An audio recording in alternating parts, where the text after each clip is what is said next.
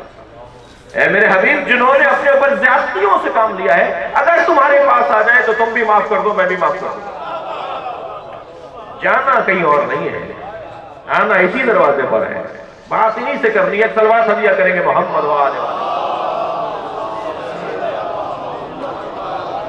یہ مقام۔ ایک عقیدہ ہمارا عقیدہ شفاعت، ایک عقیدہ عقیدہ بدا، ایک عقیدہ عقیدہ رجعت، ایک عقیدہ اور ہمارا عزیزان گرامی خاص عقیدہ ہے، اور وہ عقیدہ ہے شفاء، اور وہ عقیدہ ہے معراج کا عقیدہ۔ معراج اگر کوئی نہیں مانتا تو معصوم فرما رہے وہ ہمارا شیعہ نہیں ہے۔ اور معراج بھی کون سی معراج ہے؟ روح کا معراج پر جانا نہیں، بدن کا معراج پر جانا۔ عجیب انداز ہے، عجیب سوچ ہے، عجیب لوگوں کی فکر ہے کہ نبی مکرم کا بدن تو مکے میں رہا اور سرکار معراج پر ان کی روح چلی گئی۔ جی، بدن اور روح کی جدائی کو تم معراج کہتے ہو؟ ہم نے تو موت سنا ہے۔ بدن اور روح اگر علیحدہ ہو جائے تو اسے موت کہتے ہیں نا، یہ معراج تو نہیں ہے۔ سرکار کا بدن مبارک معراج پر گیا ہے، یہ ہمارے عقائد میں سے ایک عقیدہ ہے۔ اور ان عزیزان گرامی عقائد میں کہ جس میں ہم بہت ہی روشن اور واضح ہیں، وہ ہے عقیدہ توسل۔ اہل بیت سے دنیا میں توسل کرنا واجب ہے، اختیاری نہیں ہے، جائز نہیں ہے، واجب ہے۔ غور فرما رہے ہیں عزیزان گرامی؟ میں تو بالا تر ہو کر اگر وابتغوا الیہ الوسیلہ کی آیت فعل امر ہے، وسیلہ تلاش کرو، وسیلے کے بغیر تم ہم تک نہیں پہنچ سکتے، ان کے دروازے پر آؤ تاکہ ہم تمہیں معاف کر دیں۔ جتنے لب و لہجے کی آیات مختلف لب و لہجے میں وہ ساری واجب کے سیغے پہنچا رہے ہیں، امر کے سیغے ہیں، یعنی ان سے آ کر کہو، ان سے آ کر بات کرو۔ اگر قرآن میں اس لب و لہجے میں بات ہو رہی ہے تو یا علی مدد کہنا سنت نہیں ہے، واجب ہے۔ سلوات پڑھیں گا محمد و آل محمد۔ اس دروازے سے مدد مانگنا سنت ہی نہیں ہے، واجب ہے۔ اللہ اکبر، اللہ اکبر۔ اللہ اپنے حبیب کو تو علی بن ابی طالب کی مدد کے طور پر فراہم کرے۔ لوگ کہتے ہیں جی قرآن سے دکھائیے، ہر بات قرآن سے دکھائیے، بہت سے لوگوں کو شوق ہے ہر بات قرآن سے ہونا چاہیے، تو اللہ اپنے حبیب سے کہہ رہا ہے قُلْ رَبِّ أَدْخِلْنِي مُدْخَلَ صِدْقٍ وَأَخْرِجْنِي مُخْرَجَ صِدْقٍ وَاجْعَلْ لِي مِن لَّدُنكَ سُلْطَانًا نَصِيرًا۔ اے میرے حبیب ان سے کہہ دو، اے میرے حبیب کہہ دو کہ مجھے ہر کام میں سچائی کے ساتھ داخلہ اور سچائی کے ساتھ خارجہ عطا فرما، اور اپنی جانب سے ایک مضبوط مددگار عطا فرما۔ وہ مددگار کون ہے؟ نام یا تو آپ بتائیے یا ہم سے مان لیجئے۔ لہذا توسل کا عقیدہ، شفاعت کا عقیدہ ہمارے یہاں واضح اور روشن عقیدہ ہے۔ اس دنیا کے اندر ہم توسل کے ذریعے سے ان کو اللہ کا اور اپنے درمیان واسطہ بناتے ہیں، اور قیامت میں شفاعت کے ذریعے سے یہ ہماری شفاعت کریں گے، یہ ہماری بخشش کا سامان کریں گے۔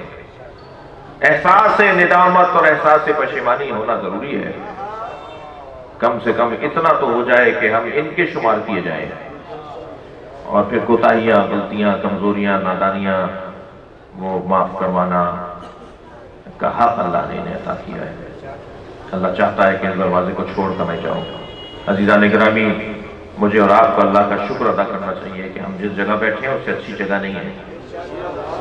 دنیا کہاں بیٹھی ہے مجھے نہیں پتا، مگر میں جہاں بیٹھا ہوں، ہم جہاں بیٹھے ہیں وہاں سے جنت کا راستہ بنتا ہے۔ وہاں سے بخشش کی راہیں بنتی ہیں، وہاں سے ترقی کی راہیں بنتی ہیں۔ میرٹ کی بات کرنے والے نوکریاں میرٹ پر دو، نوکریاں میرٹ پہ دو، ٹرانسفر میرٹ پہ ہونے چاہیے، داخلے میرٹ پر ہونے چاہیے، میرٹ میرٹ میرٹ کی باتیں ساری دنیا میں پھیلی ہوئی ہیں۔ اگر تاریخ اسلام میں ایک مجلس میں، ایک نشست میں میرٹ کا قتل نہ ہوا ہوتا تو آج مسلمانوں کا یہ حال نہیں ہوتا۔ یہ ساری پریشانیاں ہیں اس لیے کہ میرٹ کا قتل ہوا ہے۔ اور میرے اور آپ کے لیے اعزاز ہے کہ ہم جس دروازے پر بیٹھے ہیں وہاں مکمل میرٹ پر فائز لوگ ہیں، مکمل قابلیت اور اہلیت پر فائز لوگ ہیں۔ کوئی کمال دنیا میں ایسا نہیں ہے جو یہاں کمال پر نہ ہو۔ جواز نہیں بنتا پھر کہیں اور جانے کا۔ صلوات پڑھیں ذرا محمد وعلیہ۔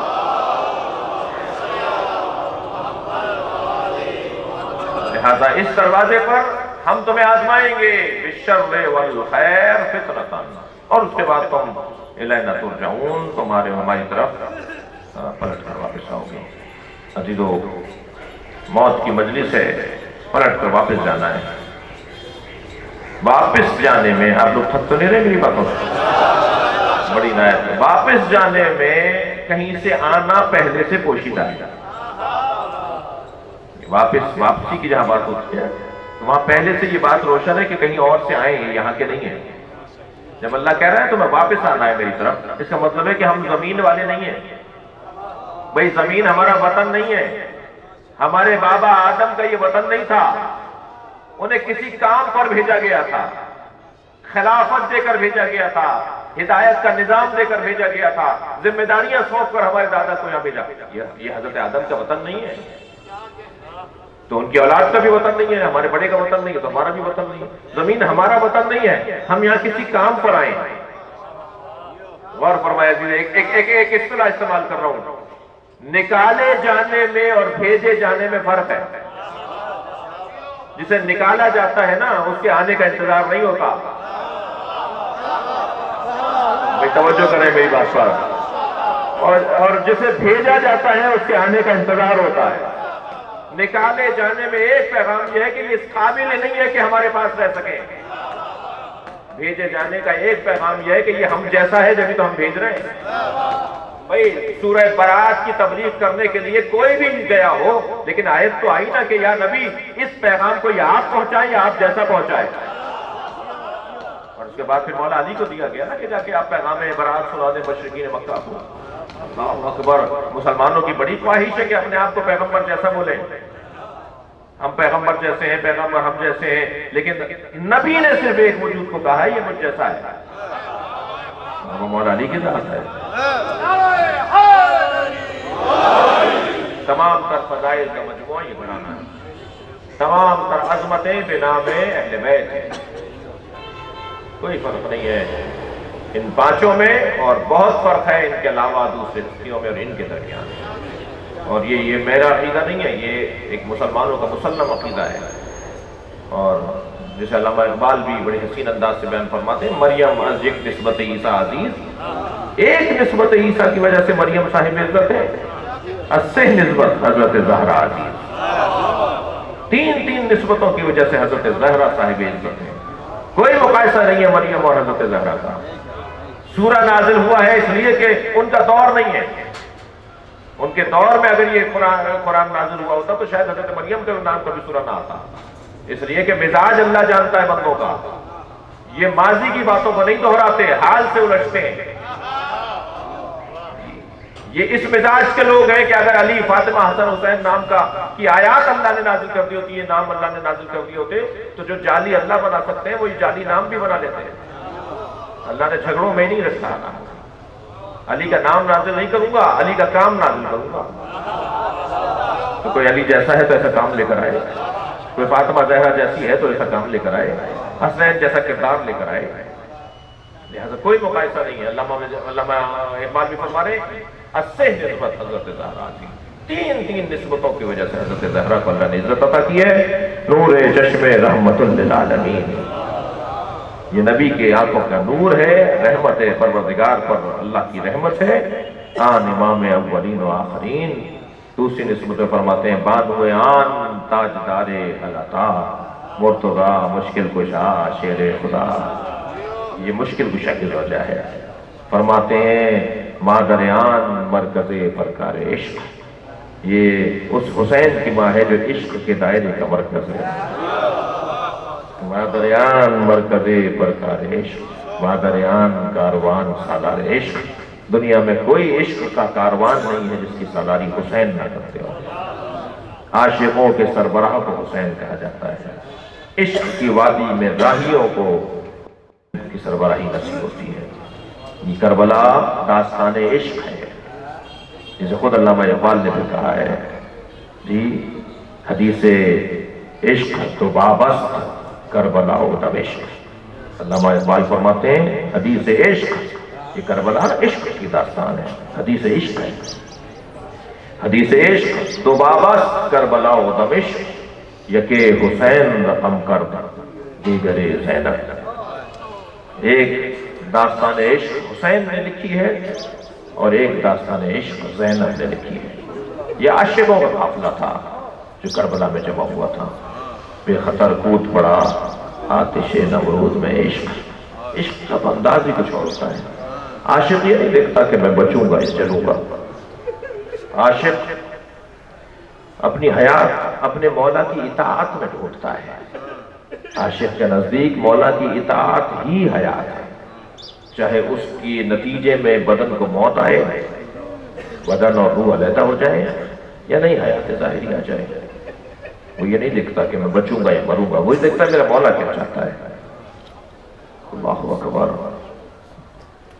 جب پھینکا جا رہا تھا حضرت ابراہیم کو آتش نمرود میں، تو جبریل نے آ کے کہا تھا حلک حاجت یا ابراہیم، اے ابراہیم کوئی حاجت ہے؟ تو حضرت ابراہیم نے فرمایا تھا اما الیک فلا، ہاں ہے مگر تم سے نہیں۔ کہا پھر کس سے؟ کہا اسی سے ہے جس نے تمہیں آنے کی اجازت دی ہے۔ کہا پھر کوئی پیغام اس کے لیے؟ فرمایا علمہ بحالی یغنی عن سوالی، وہ اللہ میرے حالات سے آشنا ہے، مجھے کوئی سوال کی ضرورت نہیں ہے، بس یہی بہت ہے کہ وہ میرے حالات سے آشنا ہے، وہ مجھے جانتا ہے، وہ میری طرف توجہ کر رہا ہے۔ یہی لہجہ کربلا میں حسین ابن علی کا۔ لاشیں تو ہزاروں میرے مولا نے بہت اٹھائے، مگر 3 لاشوں پر حسین کی آنکھوں سے آنسو رکتے نہیں تھے۔ ایک لاشا جس پر حسین بہت روئے وہ عباس کا لاشا ہے۔ جب پہنچے ہیں اپنے بھائی کے لاشے پر تو امام حسین کمر پکڑ کر آ رہے تھے۔ الان انکسر ظہری، اے عباس اب میری کمر ٹوٹ گئی، اب تمہارے بعد اس دنیا میں رہنے کا کوئی لطف نہیں رہا۔ عباس علمدار کے لاشے پر حسین عزاداروں بہت روئے۔ دوسرا لاشا سنیں گے جس پر امام حسین نے بہت کریا کیا، وہ لاشا ہے علی اکبر کا لاشا۔ گرتے پڑتے زمین پر اٹھتے بیٹھتے حسین اپنے بچے کے لاشے پر پہنچے ہیں اور آواز دے رہے تھے اے علی اکبر مجھے آواز دو، مجھے کچھ نظر نہیں آیا، میری آنکھوں کا نور چلا گیا ہے۔ تو پیروں کے قریب سے آواز آئی بابا میں آپ کے قریب ہی ہوں۔ حسین وہیں بیٹھ گئے، اپنے بچے کے سر کو اپنی گود میں لے لیا۔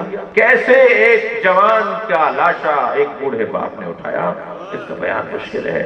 بہت روئے، کئی مرتبہ زمین پر لاشا رکھا، پھر اٹھایا، پھر بنی ہاشم کے بچوں کو آواز دی میری مدد کرو، جوان کا لاشا بوڑھے باپ سے نہیں اٹھتا۔ یہ دوسرا لاشا تھا۔